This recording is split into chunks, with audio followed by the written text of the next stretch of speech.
예, 7번부터 한번 보죠. SG증권 사태 일지입니다. 서울가스 10만 주 매각, 다우데이터 140만 주 매각, 대규모 매도 나오면서 3천 다우디의 서울가스 큰 하락, 난리 났죠. 그래서 여기서 이제 폭락 사태 나타나게 되니까 이제 주가 조작이 있었다라는 거고, 삼천리에 대해서는 뭐 여러분 그 자전거 아시죠? 우리나라 자전거 메이커 중에서는 굉장히 이제 많이 만들어 하는 곳인데, 뭐 건실하다, 좋다, 이제 코로나 끝나서 이때 이런 뉴스 나왔지만은 바닥에 올라간 경향이 없잖아 있었는데, 이게 알고 봤더니 지금 이런 일을 가져오게 됐었죠.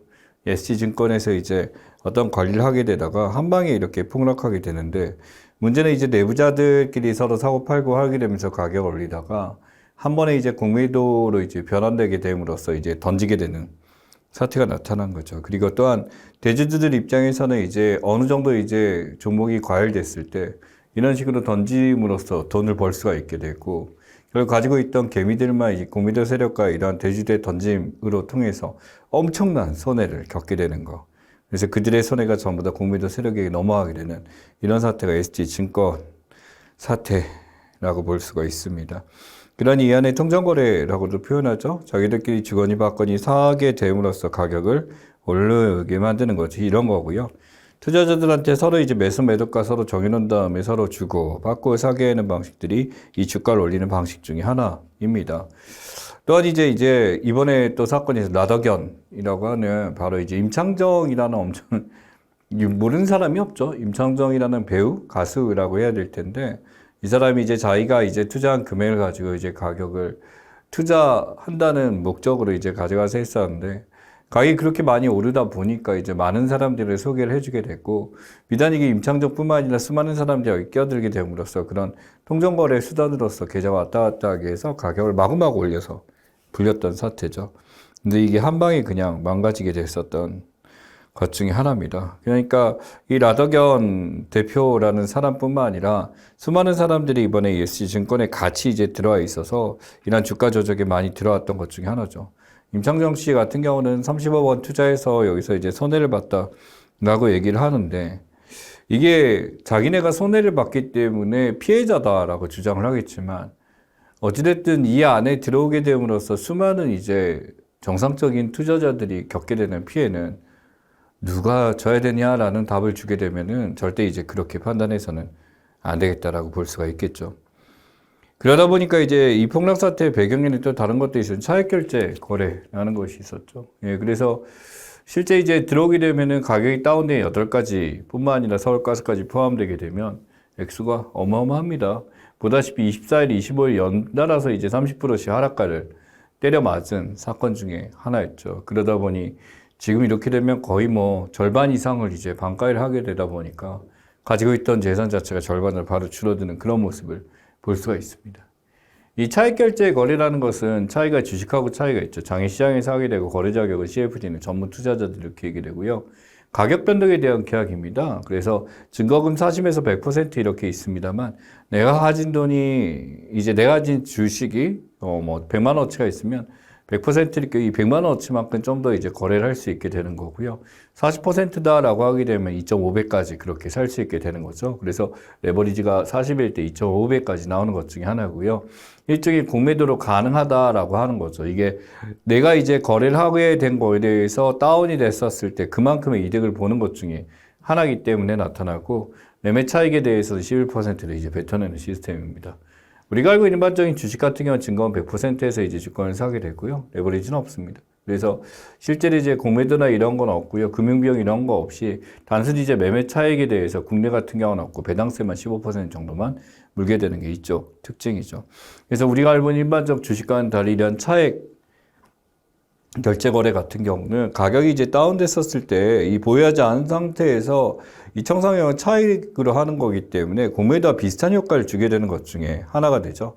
실제로 가지지 않은 상황에서 매도를 할 수가 있기 때문에 공매도 효과를 낼 수 있는 것 중에 하나가 됩니다. 그래서 이제 이 SG 사태 때문에 이러한 차익결제 거래가 문제가 된 상황을 막기 위해서 증거금융 자체를 이제 100% 상향 공지를 해버리게 된 거죠. 그러니 과도하게 이것을 구매하는 것을 막기 위해서 이런 식으로 하게 된 거고, 아예 삼성증권이나 한투 같은 경우는 CFD 거래를 중단시켜버리는 이렇게 된 것도 맞는 것을 알 수가 있습니다. 그래서 각 증권사마다 이러한 주가 변동성이 이렇게 커지게 될 경우 투자자들이 겪게 되는 손실이 엄청나게 커지기 때문에 키움증권도 이제 똑같이 이제 라더견 사태를 겪었던 것 중에 하나가 되겠죠. 또한 CFD 자체가 이제 교보증권이 굉장히 높게 되어 있는데 이런 데서도 이제 계좌 차단까지 하게 됨으로써 이러한 이제 주가 폭락을 막으려고 애를 쓰고 있습니다. 그리고 무엇보다 지금도 이런 짓을 하고 있는 그런 세력들이 있다라고 한다면 이것을 확실하게 막을 수 있는 수단을 개발하는 게 굉장히 중요하겠죠. 자, 지금 애도하고 있는 모습들이 보입니다. 바로 댈러스 총기 난사에서 이제 있는 것 중에 하나입니다만 20평민의 총기 난사한 사례가 이제 내어놨지. 극단적 인종주의자가 했을 것이다라고 하는 얘기를 많이 하고 있습니다만, 미국은 참 이런 총기 난사가 참 많죠.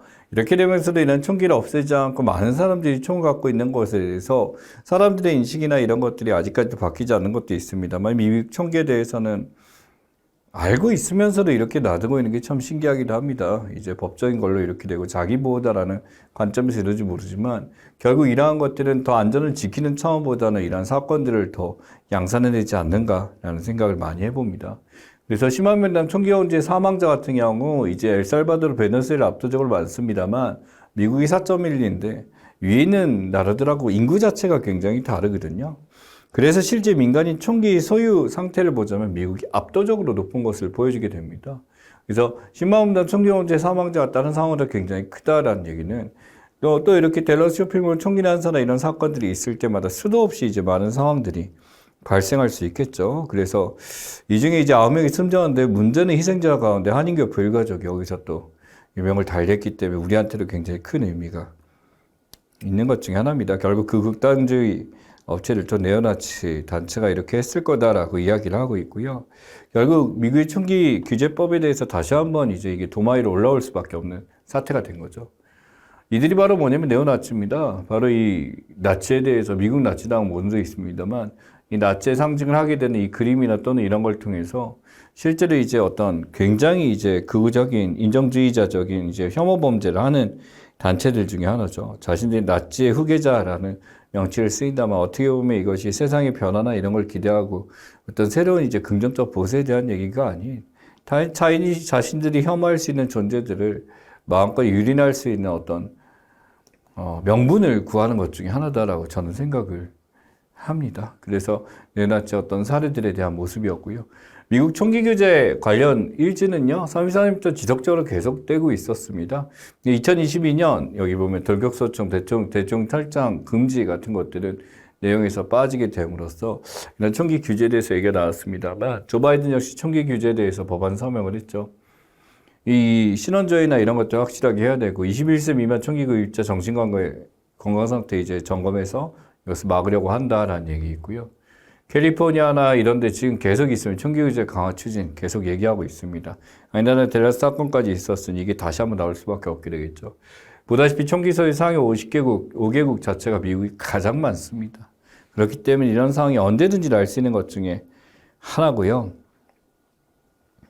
또한 이 텍사스랑 곳 자체가 어떻게 보면 총기 규제가 가장 느슨하기 때문에 어떻게 보면 이러한 참극이 있었을 때 조금 더 이런 것에 대해서 변화를 받아들일 수 있어야 됩니다만 이 텍사스 남자들에 대한 표현도 따로 있거든요. 굉장히 여기에 대해서 둔감하고 폭력적이고 그런 경우가 많이 있어서 이 변화가 잘 안 될 거다라는 이야기를 하고 있습니다. 이때는 국민들의 촉구가 필요하고 국민들의 안전을 지키는 것이 과연 무엇일까 다시 한번 생각할 필요가 있을 것 같습니다. 자, 국내은행 청산자 5대은행 인터넷 전문은행이 2020년 9월 말입니다만 실제로 이제 인터넷 전문은행의 비중이 조금 더 커졌어요. 최근 자료들은 지금보다 카카오, K뱅크, 토스뱅크 이렇게 나와 있고 이게 5대은행입니다. 보시면 국민은행, 신한은행, 우리은행, 하나은행, 농협은행 이렇게 보이고요. 1위가 국민이고 2위가 하나, 그 다음에 신한, 우리 이렇게 나눠져 있고 농협이 그것을 양분하고 있네요. 정확하게 70%를 가지고 있다 보니까 실제 5대은행이 들어가고요. 여기 보시면 인터넷 뱅킹 같은 경우는 3% 정도 지금 가지고 있습니다만 나머지 여기도 이제 다른 은행권들 지금 나타날 수 있고요. 제 금융까지 나타날 수 있습니다. 문제는 이러한 5대은행이 위기, 비상체계에 들어왔다. 바로 뭐냐면 이전에 있었던 코로나19 금융 지원이 있었죠. 소상공인이나 중소기업 대출이 있었는데 이게 만기하는 시기가 도래했습니다. 9월 달이죠.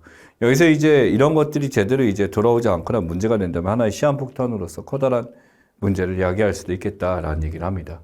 그래서 이 만기 연장 상하이 대출 잔액 자체가 지금 굉장히 많아요. 2020년 9월 말까지 45조 349억 있는데 지금 이제 2023년 현재 보기에는 36조. 아직까지 여기에 대해서 10조도 돌려받지 못한 상황이 되기 때문에 이게 굉장히 커질 수도 있겠다라는 문제가 될 수도 있겠다라는 상황이 나타나고 있습니다. 그래서 36조 6천억이라는 게 제대로 환수가 되지 않기 때문에 은행 입장에서 이건 완벽한 빨간불이 될 수밖에 없게 됐고 뭐 안전하게 돌려받을 수 있다라고 한다면 좋았겠죠. 예. 이 자산 건전성이라는 개념 자체는 그래서 실제로 이제 이 업계에서 얘기하기를 5% 연체율과 이제 가지고 있는 고정이야 여신이야 이게 5%가 넘어가게 되면 자산 건전성이 악화된다 이렇게 얘기를 합니다. 이 자산 건전 분류 기준에 대해서 따르기는 은행, 상호금, 저축금은 이렇게 나누게 되고요.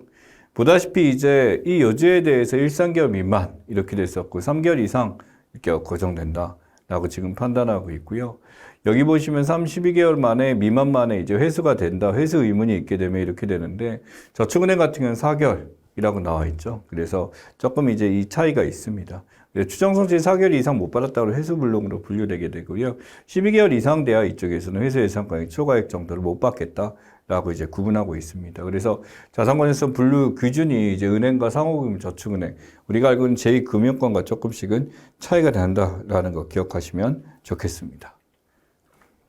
1금융, 2금융 차이인데요. 1금융 하게 되면 우리가 알고 있는 아까 이제 그 원안에서 봤었던 그런 은행들이죠.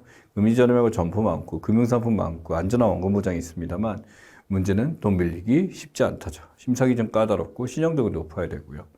한편 2금융권 같은 경우는 담보대출 필요가 하는 행위 좀 더 많이 나오게 됩니다. 그러나 이자는 좀 더 비싸겠죠. 심사 기준이 까다롭지 않아. 그 이자가 센 거지. 그러니까 신용도 안산은 가능하기 때문에 1금융에서 망가지게 되면 2금융 가게 됩니다. 문제는 핵심이죠. 금리가 비싸다. 접근성 불편하다. 그렇기 때문에 또 원금 보장 자체에 대해서 이게 금액이 크게 될 경우 또 문제가 될 수도 있습니다. 그래서 5천만 원까지는 보호가 되는데 그거 이상의 경우 돌려받지 못한다라는 게 특징이 되겠죠. 1금융, 2금융 차이에 대해서 좀 기억을 해주고 가시고요. 자, 김포 골드라인입니다. 익숙하죠, 사실은. 김포 골드라인뿐만 아니라 수많은 곳들이 이렇게 굉장히 밀집되어 있는 거 출근 시간을 많이 볼 수가 있습니다. 근데 이 골드라인의 특징은 그 50만 이나 되는 신도시예요. 어떤 2량짜리 소형 열차입니다. 미니 열차죠. 그러다 보니까 사람들이 이렇게 밀리게 됐어요. 도저히 탈 수가 없게 되는 거고 이거에 대한 해결책으로 이제 버스나 이런 것들을 긴급하게 집어넣어서 승객 분산 효과 노렸습니다만 사람들 입장에서는 이 버스가 문제가 되는 게 막상 길이 막히는 출근 시간 같은 경우는 도착 시간을 보장을 못 해준다는 단점이 존재하죠. 그러다 보니까 여전히 이제 전철만 이용하다 보니 이런 상황이 나타나게 된 겁니다. 즉 승객 분산 효과가 크지 않다라는 거죠. 그래서 이런 혼잡도를 떨어뜨리기 위해서 여러 가지 방안들 많이 나오고 있습니다만 문제는 이 골드라인 자체에 대한 변경을 기대하고 있죠. 1량이 아니라 좀 더 큰 열차로 열차도 증대시키도 하게 되는데 여전히 이렇게 밀리는 현상 보이게 됩니다. 또한 이 안에서도 이제 사람들이 굉장히 이제 고통을 요소한 경우들이 많이 존재했죠. 그래서 이제 도전하려고 한 게 DRT입니다. 예전에 이제 노선버스 같은 경우는 지금 여러분들이 알고 있는 것 중에 하나예요. 각 노선마다 내려가기 전에 댐승 대기하게 되고 멈춰서게 되면 타는 시스템인데 이 DRT 같은 경우는 차량이 승차 지점으로 예약에 따라서 이동합니다. 그 실시간 예약이기 때문에 경로 변경이 가능해서 중간에 이제 이런 데를 거쳐갈 수가 있는데요. 그러니까 그냥 지나쳐서 갈 수가 있는 거고 필요한 것을 다이렉트로 갈 수도 있는 거죠. 목적지가 입력 호출되게 되면 그 목적지에 따라서만 타게 되고 안내된 탑승 장소까지도 이동하게 되는 것 그렇게 됩니다. 그래서 이동 방향 같은 사람 함께 타게 됨으로써 이걸 조정을 할 수 있는 게 이 DRT의 특징이 됩니다만 소위 말하는 수요응답형 버스라고 해서 맞춤형 버스가 되는데 이게 7월부터 이제 들어온다고 합니다. 그래서 7월부터 들어오게 되면 나름대로 골드라인에서 어느 정도 분담해 주지 않을까라고 합니다만 실제 이 라인을 이용하는 사람들 입장에서는 여기에 의구심을 품고 있다라는 얘기를 많이 하더라고요. 왜냐하면 아무래도 이 지역에 대해서 우리가 다시 한번 고려해야 될 게 인구에 대비해서 너무나도 이게 설계가 잘못됐다라는 그런 생각이 있게 되죠. 그래서 나온 아이디어가 또 여러 가지가 있습니다만 보시면은 직행 전세 버스나 이런 것도 8월까지 지금 하게 되고 DRT 만들고요. 단기 대책으로는 여기서 김포대로 그냥 3차도로 도로 확장인데 공사 계속하고 있더라고요. 또한 중장기 대책으로 보자면 이제 BRT 능가하고요. 여기 보시면 신기한 것 중에 로드 지퍼라 그래서 이 로드 지퍼는 상황에 따라 이제 그 가운데 이제 중앙선을 바꿔가지고 이동이 많은 시간대는 그 라인을 좀 더 넓혀주는 그런 시스템을 이야기합니다. 그 다음에 광역급행 정도 예타 추진한다라고 하게 되는데 지역적으로 이제 5호선이 여기까지 들어가기를 원한다라는 걸 계속 강조하고 있죠. 그래서 5호선이면 나름 알짜기다 9호선 연장도 이제 얘기를 하고 있습니다만 뭐 그게 된다라고 한다면 효과는 있을 겁니다. 거기다가 오세훈 이제 시장이 꺼냈던 아이디어가 바로 이거죠. 이 서울시 해상교통이라고 나와 있습니다만 바로 리버버스입니다. 문제는 이런 리버버스가 이전까지 지속적으로 하려고 했었습니다만 오세훈 서울시장이 예전에 2006년 예전에 있었을 때는 나름대로 시도를 했었죠. 근데 그때는 런치 무기한 연기, 교통수단 마련도 그렇고 문제는 또 뭐가 있냐면 가격이 생각보다 싸지 않았다가 그때 특징 중에 하나입니다. 또한 여기서 이제 여러 발반이나 이제 있었고 일평균 이용자 수가 너무나 적었다. 2020년 6명밖에 없었다라는 거예요. 실제 이제 탄 사람 적었고요. 그래서 이 교통혼합을 줄이기 위해서는 이것도 하나의 방법이란데 이게 가시적으로 굉장히 가깝게 있어야 되는 게 특징이 있죠. 이 안에서 이제 이동을 했었을 때 밀리지 않는 것은 맞습니다만 이 상황에 대해서 좀 더 이제 환승할 수 있는 어떤 것들이 잘 해결해야 될 텐데 이런 문제를 잘 해결하지 못하다 보니까 지금 큰 문제가 나타났습니다만 나름대로 이제 길포 골드라인을 해결하기 위해서 다양한 방안들 DRT랑 리버버스에 대한 스토리 정도는 시사 정도로 여러분이 알고 가셔야 되겠다. 기억하시면 좋겠습니다. 간호법입니다. 이슈가 많이 됐었죠. 양국관리법에 있어서 이 간호법도 예상했던 대로 이제 표결 결과 넘어갔지만 법률안 거부권에 대해서 이제 대통령의 법률안 거부권을 통해서 반환이 됐고 역시 통과를 하지 못한 법안 중에 하나입니다. 그래서 보건복지의료연대와 대한간호협회 입장이 매우 달랐죠. 그래서 여기 보자면 간호사 단독개업에 대해서 지금 얘기했습니다. 지역사회 수준 높은 간호혜택에서 간호사가 단독개업을 해서 어떤 의료시설을 만들 수 있게 한다라고 하는 거죠. 그래서 보건복지의료연대 입장에서 업무형 지역사회 포함한 간호사가 의사 없이 단독개업을 해버리는 사태가 나타난다라고 나와 있는데 의료법상 의사 지도에 진료 부족한 단독개업 불가능하다라고 분명히 못을 박았습니다. 그렇기 때문에 이쪽에서는 이 간호법을 악용해서 이렇게 할 거다. 실제로 그렇게 할 수 없다. 간호협회 입장이고요. 간호자원 상력 차별 논란 당연히 있었죠. 사실 이 간호자원 상력 차별이 있다 보니까 전문대 이상이 아니라 이제는 대졸 4년제를 해야 되냐? 그럼 간호사하고 차이가 없어지니까 되게 유명무실화 되는 것 중에 하나거든요. 상력 기준을 고졸로 제한하는 건 차별이다라고 하게 되는데 대정 이상에서 별도 교육 이상 간호조무사 할 수 있다. 방법이 있는데 왜 그러냐라고 하는 것들에 대해서 나와 있는 거죠. 그러니 간호조무사 자격 기준에서 특성하고 졸업자나 간호학원 수료자로 제한하겠다라는 것에 대해서 간호사들 입장에서는 이 업무 자체에 대해서 이제 어느 정도 이제 자신들 바꿀 싸움에서 문제가 되는 거기도 하고요. 타직의 업무 침해 지금 나와 있으면 환자간호, 진료보조, 보건활동 다른 것들이 있습니다만 여기 보면 응급구조사, 임상병리사 업무 간호사가 침해하게 된다 이렇게 됐었는데 의료법과 같은 직역 침해 이런 거 하지 않는다. 간호사가 이런 거 안 하니까 걱정 안 해도 된다라는 얘기 꺼냈습니다. 결국 이제 통과되지 않은 여러분한테 익숙한 지금의 간호사 모습은 않게 됩니다만 지적적으로 여기서 문제가 나올 수밖에 없어요. 하나 알고 가야 되는 간호사, 간호조무사의 차이도 이제 알고 가셔야 될 것 같습니다만 바로 이때 있었던 게 법률안 거부권을 다시 한번 튕기게 된 거죠. 제2요구권인데 이 제2를 하게 된다면 이전과는 달리 좀 더 이제 통과 절차 자체가 조금 더 이제 엄격하게 바뀌게 되죠. 이가 있을 경우 이제 대통령 제2요구 들어갑니다. 국회 이성에서 이제 제2를 들어가는데 이전에는 2분의 1, 2분의 1 과반이었다가 이제는 과반 3분의 2 이상이기 때문에 이제 반대당이 이제 여당 입장에서는 당연히 이제 대통령의 거부권을 던진 이상 막아야 되죠. 막아야 되니까 제2결로 이제 법률안이 그대로 통보되는 경우는 거의 없습니다. 제2결로 통보될 때 또 대통령이 거부한다? 거부권은 없고요. 공포를 안 하게 되면 국회의장이 직접적으로 직권으로 상정을 할 수 있는 방안이 되는 거죠. 또는 국회에서 정부로 이송하는 15일의 법률안 공포와 대통령이 이 두 가지 선택 중에 하나를 하게 된다라고 보시면 됩니다. 자, 간호사와 간호조무사의 차이예요. 이제 간호사 같은 경우는 4년 동안 학습을 하게 되고 간호사 1년입니다. 그래서 이 조건 충족하면 되고요. 간호학이나 내역에 대해서 여성 간호학까지 두 가지고 나머지 내용 보시면 차이 보이실 거고요. 실습 장소에 대해서 조금 차이가 나죠. 일반병동 수술실, 중환자 응급실 우리가 알고 있는 이런 지역에서 간호사의 실습이 이루어지게 됩니다만 개인병원과 보건소에서 간호조무사는 간편하게 이루어지게 됩니다. 병원 업무에 대해서 우리가 알고 있는 모든 것들이 있을 텐데요. 여기서 간호조무사는 혈액검사, 소변검사, 샘플, 운반입니다. 그래서 이 샘플 운반이고 환자 부축, 침상 정리까지 이 정도 수준에서 이루어지는 거고 우리가 알고 있는 주사를 놓거나 기타 등의 모든 업무에 대해서는 당연히 간호사가 하게 되는 것 중에 하나인데 문제는 이 간호조무사들이 간호사의 업무까지도 이제 같이 보게 되는 것들이 굉장히 많아지게 있다라는 것 중에 하나고요. 이 간호법에 대해서 이제 대부분의 이제 간호사가 아닌 의료관계 업무 입장에서는 어떻게 보면 이런 약소지구나 보건소 자체가 어떤 생존권을 박탈할 수 있는 법안이기 때문에 간호법은 되지 않는다라는 것에 대해서 지속적으로 얘기를 하고 있습니다. 그래서 이러한 간호법 개정안에 대해서 되게 다툼이 있습니다만 이게 문제가 많이 되고 있죠. 또한 의료법 개정안에 대해서도 얘기가 많이 나오는 것 중에 하나입니다. 의료법 개정 같은 경우는 이제 의사들에 대해서 이제 얘기하는 것 중에 하나인데, 의료 행위와 관련 있는 어떤 윤리적 행위나 이런 것들이 아닌 다른 쪽에서 범죄를 저지른 거라 이제 문제가 된 것에 대해서도 의사 면허를 박탈하냐라는 것이 말이 안 된다라고 하는 것 중에 하나인데, 물론 그 정도에 대해서 사람마다 차이는 존재합니다만, 정확한 거는 의사들이 가지고 있는 어떤 사람들이 가지고 있는 기대하는 바는 굉장히 높은 거기 때문에 어떤 범죄나 그런 범법 행위가 있는 거에 대해서 굉장히 불안해할 수밖에 없는 것은 당연하겠죠. 자, 그 다음에 우리가 봐야 될 거는 튀르키예 시리아 지진 발생적 지금 나와 있습니다. 이 튀르키예 같은 경우 여기서 보시면은 시리아 정권이 지금 엄청나게 여기서 잡고 있는 거고 이 시리아가 정권 점령을 통해서 이적을 잡고 있는 지역이 바로 이 튀르키예 발생 지역과 매우 유사하답니다. 바로 이 시리아 같은 경우는 이 학살 정권이 등장했었다라고 얘기합니다만 이 마사르 아라사드라고 이 시리아 대통령 사선 성공했죠. 그러다 보니까 워낙 오랫동안 이제 점령을 했는데 이제 드디어 아랍연맹이 돌아왔다 이런 얘기를 하고 있습니다.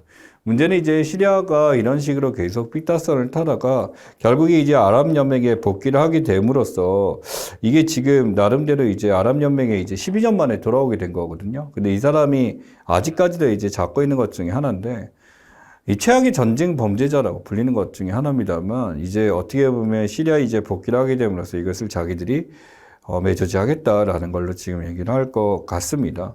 문제는 이제 이 상황에 대해서 시리아 사태를 굉장히 컸었고 시리아 난민들에 대해서는 우리가 말할 바 없겠죠. 또한 여기 또 이거 보이네요. 수단요. 이 수단 사태 역시 이제 굉장히 컸었던 것 중에 하나고 이런 연맹 복귀를 통해서 이제 수단이든 시리아든 연맹에서 한꺼번에 이것을 해결하고자 좀 노력을 같이 해보자라는 얘기가 많이 나오게 된 겁니다. 그래서 2011년 자격정지 처분이 됐다가 이번에 다시 이제 연맹으로 복귀하게 되는 상황이 됐습니다.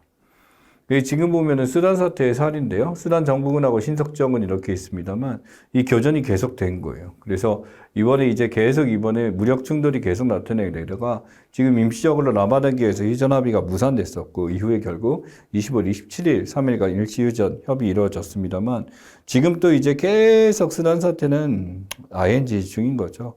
나름대로 이제 이 불안 장군이 단독 쿠데타를 일으키게 됩니다. 이 쿠데타를 일으키게 되면서 이전에 이제 그 무대에 난리가 났었던 것 중에 하나고요. 이러한 권력에 대해서 이제 불안이 독점하게 되다 보니까 기존에 수단에 있었던 다른 세력들과 다툼이 일어나게 수단 사태 사례입니다. 그리고 시리아의 그 학살자라고 부르죠. 바샤르 아라사드입니다.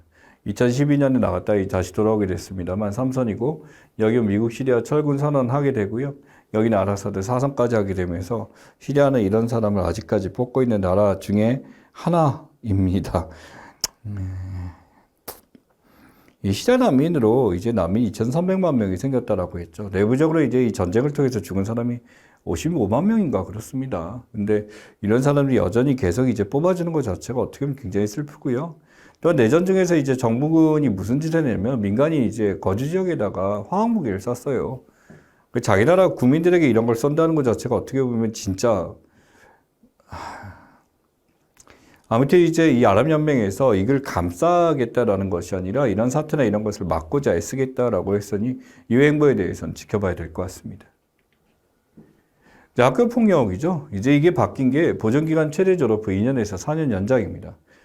이제 글로리란 이제 드라마가 보여준 효과는 굉장히 컸습니다만 이후 이제 굉장히 고위급 이제 지금 국민의힘에서 뽑혔던 정진석 이게 지금은 이제 그만뒀으니까 본부장 자리는 아니고 또 이번에 이제 방송협의회장이 이제 이동관 전 수석을 올려놓고 있을 때 아들이 또 이제 학폭에 대해서 이제 제대로 처리하지 않고 나온 흔적을 찾게 된 거죠. 그러다 보니 졸업 전 심의시 피해 학생 동의서 확인하게 되고요. 그래서 이제 이 기록이 삭제되려면은 피해 학생 동의서가 확실하게 있다라고 했었을 때 이 동의서를 이제 폭력을 저지른 입장에서 받아내는 게 매우 중요하겠죠. 그리고 2020년 대입부터 수능, 논술, 실기전형, 정시까지 다 반영을 하게 됩니다. 이거는 비단 서울대뿐만 아니라 모든 대학에서 여기서 논의를 거쳐서 지금 나오게 된 거고, 이 학생 폭행에 대해 학교 폭력에 대해서 이제 당연히 사안들이 경미한 상황부터 강력한 사안이 따로 있을 겁니다. 다만 여기에 대해서 이제 굉장히 조금 더 이제 강화시키겠다는 입장이 났기 때문에 학생들 입장에서 매우 조심해야 되는 것들 중에 하나죠. 피학생 구호의 7일기간 연장하고 학교장 긴급조치 지금 나와 있습니다. 그래서 학폭이 열렸을 때 7주까지 연장 가능하다라는 얘기 있고요. 추석정기간 10일 이내에서 이렇게 정하게 되고, 불복할 때는 행정심판, 행정소송 같은 건 피해자 진술권 보장해가지고 여기서 방어를 갖추겠다라고 했었는데, 그 이동관의 그 하나고 입장에서는 이사장한테 직접 전화를 걸어서 그걸 무마했던 그런 사태죠. 그러니 이게 이 법을 알거나 어떤 힘이 센 사람들은 이것을 굉장히 잘 악용할 수 있고 방법들이 있었다라는 게 문제가 됩니다. 그러나 아버지, 어머니의 비화 아래서 그런 짓을 저지르는 행위에 대해서 그것을 간과한다는 건 절대 있어서는 안 되는 것 중에 하나고, 지금 아이들이 그런 학폭에 대해서 그렇게 자행되고 있을까? 분명히 있을 겁니다. 하지만 우리가 생각하는 것보다 그렇게 많지는 않아요. 근데 이제 아이들이 접하는 매체나 예를 들어 영화라든지 웹툰이나 드라마에서 글로리는 어떤 의미에서 좀 그것에 대해서 굉장히 위험성을 보여주고 차별성이 있다라고 생각합니다만, 미화까지는 아니더라도 마치 학폭이 막 횡행하는 것처럼 그렇게 보이는 드라마나 영화나 웹툰 매체, 소설 매체 이런 것들을 보게 된다면, 물론 이제 그런 것이 환타지고 있는 것을 보여주지 않는 건 맞는데, 학생들이나 또는 사람들이 이걸 접했을 때 우리의 공교육이 이런가? 라는 이제 부정적 인상을 줄 수도 있다라고 생각합니다. 조금 더 이제 현실적인 시선으로 바꿀 필요가 있겠죠. 학교폭력 대응 절차는 이제 바뀌었습니다. 폭력 발생의 전담기구 사안조사 들어가요. 그래서 교사 업무 이제 빼주고 여기 조사만 시키고요. 학교장 자체 해결 가는 경우가 있습니다. 그리고 자체 해결 범위까지 이렇게 하게 되는데, 물론 이게 교장이 이제 자체 해결을 한다 그래서 이것을 덮는 게 절대 아니에요. 구체적인 보고를 통해서 이걸 막을 수 있게 되고, 교육지원청의 심의조치까지 학폭이 만들어져서 올라올 수도 있습니다. 그래서 학생조치 수용되게 되면 이제 아웃되게 되고, 또는 교육청 법원에 이제 피해자 또는 가해자가 여기서 이제 올리게 될 행정심판 소송까지 들어가서 당연히 이러한 내용들이 대학평가에 그대로 반영되게 되는 거죠. 그래서 피해자의 동의서가 확보되지 않으면 절대 삭제할 수 없다라는 게 원칙입니다. 그래서 여기 피해 학생 진술권 보장이 확실하게 있어야 되고요. 그 다음에 여기 분리요청권자 법률 서비스, 국선 대리인까지 준다는 게 하나의 특징이 되고요. 기록 보존 기간이 어떻게 됐다? 늘었다라는 것과 수시뿐만 아니라 어디까지? 정시 반영이 된다라는 게 굉장히 특징입니다. 그래서 학교폭력조치 상황단 신설해가지고 여기에 가해자로서 이제 들어간 적이 있는가 없는가에 대해서 명확하게 표현하도록 하고 있습니다. 그래서 이전까지에 비해서 이런 학교폭력에 대해서 굉장히 민감하게 반응하고 있는 게 현실적 모습이다라는 거 하게 됐고, 여러분들 이제 과거에 어떤 생각들이 있을 수 있습니다. 근데 굉장히 민감한 업종들이 많이 있죠. 안 됩니다. 정말 안 됩니다. 자, 그다음에 이게 지금 수학탐구 문과에서 이과제 의대 가능인데, 이게 바로 뭐냐면 수능 미적분 기하 가탐 지정 폐지가 2026년부터 이제 이렇게 있겠다. 2025학년도부터는 보지 않겠다라는 거죠. 문제는 이제 이렇게 되게 될 경우, 이제 서울대 같은 경우는 학교별 차 이렇게 있습니다만 문과에서 이과제 일부 가능인데, 그 일부 가능이란 것은 이제 그 요구하는 게 과학탐구 원투나 이런 걸 요구하는 게 서울대에서는 의대가 안 되는데, 문제는 연대는 이제 미지정이라는 겁니다. 그래서 문과에서 의대 지원이 가능하게 바뀌었다. 열렸다라는 것 중에 하나고요. 서울대하고 고대는 빠지는데 성균관대, 한양대, 지금 서강대 같은 의대가 없으니까 빠져 있는 거고, 중앙대, 경은대, 이화여대 전부 다 해서 하다시피 의대 지원이 이제 가능하겠다. 이건 무슨 뜻이냐면, 수학 과정에서 이제 요새들이 시험 보는 게 미적분이 있고, 그 다음에 확통이 있고, 기백이 있는데, 여기서 이제 의대를 지원하기 위해서 미적분을 의무로 봐야 된다라든지, 과학탐구에서 뭐 생물을 의무로 선택해야 된다든지, 과학탐구만 봐야 된다라든지, 또는 가점을 준다든지 해서, 이 가점의 차이가 의대 같은 경우 정말 1점, 2점, 0점 몇 점 차이로 굉장히 상위권 애들이기 때문에, 그런 조항 하나만 해도 의대 지원이 힘들어졌었습니다만, 이제는 문과 애들도 의대를 가는 거에서 불가능하지 않게 지금 만들어주겠다가 이쪽의 특징이 된 거죠. 그러다 보니까 이제 과탐 지정함으로써 이제 똑같이 되는 서울대, 고려대 제외하고는 이런 쪽에서 이제 문과에서 굉장히 성적 높은 애들이 의대에 진출할 수 있는 길이 많아진다라는 겁니다. 근데 이거 말고 몇 가지 고등학교에서는 당연히 이제 미적분 기하나에게 가산점을 준다라는 거기 때문에 이러한 가산점을 주는 것이 있게 되면 당연히 이렇게 굉장히 높은 영역에서는 차이가 날 수밖에 없어서 여전히 이제 뭐 이렇다 그래서 갑자기 문과 애들이 의대를 가는 경우는 높지 않을 거예요. 또한 지금 이 상황이 뭐 때문에 일어났냐면 전체에서 1등부터 30등까지 소위 말하는 지원하는 인기학과 중에 서울대 컴공 하나 들어가 있고 나머지가 전체 다 의대로 구성됐다는 겁니다. 즉 예전에 비해서 의대의 열풍은 정말 말도 안 될 정도고 이것이 도미노 현상으로 다른 학과들이나 이제 공대 같은 데는 정말 미충족되는 사례까지 1차 처음 뽑힌 애들이 아무도 가지 않거나 이런 데가 연고대에서도 비단 엄청나게 나타나고 있다는 거죠. 그러니 의대에 대한 열풍이 이러한 현상을 만들어내지 않았을까 하고 아마 이거는 언젠가는 줄어들겠습니다만 여전히 이제 유지를 하고 있다라고 말씀드리고 싶습니다. 출신고가 유형에 따라서 있습니다만 여기서 보면 사교육비 지출에 대해서 지금도 이제 사교육에 대해서 굉장히 얘기가 많이 커졌죠. 그래서 이제 수능 시험이 이제 어렵게 냈기 때문에 여기서 이제 대통령이 권고 사항으로서 얘기를 꺼냈었습니다만 대통령이 이제 교과 밖에 있는 걸 내지 마라. 그다음에 비문학 같은 거 이게 말이 되느냐라고 하게 되면서 틀린 말 아니에요. 틀린 말 절대 아닌데 문제는 이제 수능이 얼마 안 남은 이때까지 준비했던 사람들이 굉장히 혼동을 겪을 수밖에 없다라는 거죠. 그러니 틀린 말은 아닌데 학생들이 원하거나 수험생들이 원하는 거는 정확한 가이드라인이죠. 정해진 가이드라인을 제시해 달라라는 거고 실제 그것이 사교육과 교육과정 평가원의 어떤 카르텔이 형성된 것은 아니냐라고 하는 시쳇말을 이제 도는 말인데 절대 그렇지 않죠. 하은 강사가 카르텔이랑 전혀요.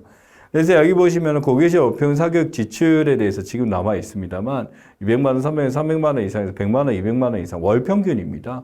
그럼 1년을 치면 당연히 1000만 원이 훨씬 넘는 1500 이상 하게 되고 300만 원 이상일 경우 3600만 원이죠. 얼마나 월급이 이렇게 되는데 이게 의대생 설문조사입니다. 그래서 의대생이 되려면 적어도 이제 절반까지는 대부분 다 뭐 하냐면 100만 원에서 200만 원 이하의 엄청난 이제 사교육비가 당연히 들어가게 되는 거고 의대를 가려면 사교육은 필수구나 하는 말까지 돌 정도로 이런 상황이 자행됐다라고 볼 수도 있을 것 같습니다. 자, 여기까지가 이제 지금까지 봤었던 내용이고 다음은 코로나19와 관련해서 이제 엔데믹이 나타나서 바뀐 일상 뉴스부터 다음 시간에 보도록 하겠습니다.